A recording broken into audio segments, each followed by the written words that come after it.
গাজায় যুদ্ধবিরতি ঘোষণার পর পুরো বিশ্ব তাকিয়েছিল। গাজার রাস্তায় মানুষের আনন্দ উৎসব, আতশবাজির ঝলকানি, সবার মুখে হাসি।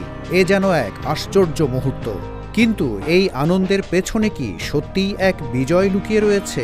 ইরান, হামাস এবং তাদের মিত্ররা এখন দাবি করছে এটা ফিলিস্তিনের একটি মহান বিজয়। তখন ইসরায়েল কি পরাজিত হয়েছে? এই যুদ্ধবিরতি চুক্তি কি ইসরায়েলের কৌশলে বড় কোনো পরিবর্তন নিয়ে আসবে?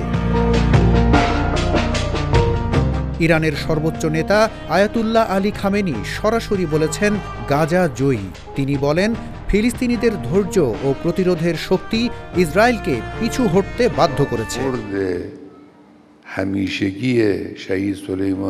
তার এই বক্তব্যে স্পষ্টভাবে প্রতিফলিত হচ্ছে ইরান এবং হামাসের শক্তি এই যুদ্ধবিরতির পেছনে একটা বড় কারণ হতে পারে।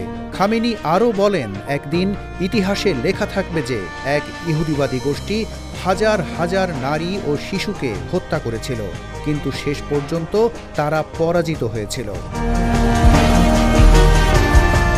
এছাড়া ইরানের বিপ্লবী গার্ড কর্পস বা আইআরজিসি এই যুদ্ধবিরতিকে ফিলিস্তিনের প্রতিরোধের জন্য এক মহান বিজয় হিসেবে আখ্যায়িত করেছে। হামাস এবং ইসলামিক জিহাদ একযোগে ইসরায়েলের বিরুদ্ধে প্রতিরোধ গড়ে তুলেছিল এবং তাদের এই লড়াইয়ের ফলশ্রুতিতে যুদ্ধবিরতি সম্ভব হয়েছে।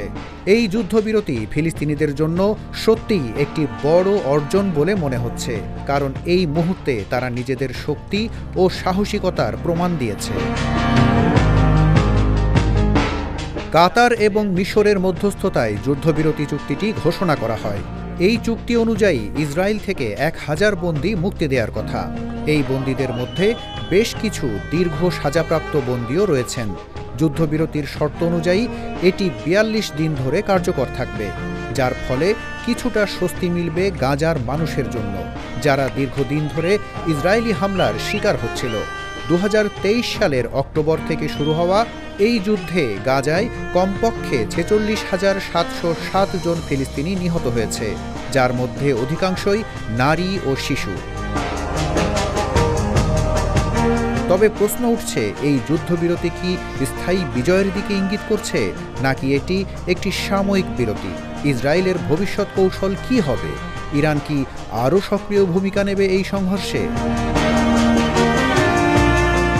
গাজার রাস্তায় যখন বিজয়ের আনন্দ চলছে, তখন পুরো অঞ্চলের রাজনৈতিক পরিপ্রেক্ষিত পরিবর্তিত হতে শুরু করেছে। এটি শুধুমাত্র গাজার যুদ্ধ নয়, বরং পুরো মধ্যপ্রাচ্যের শক্তি, রাজনীতি এবং প্রতিরোধের প্রতীক হয়ে উঠেছে।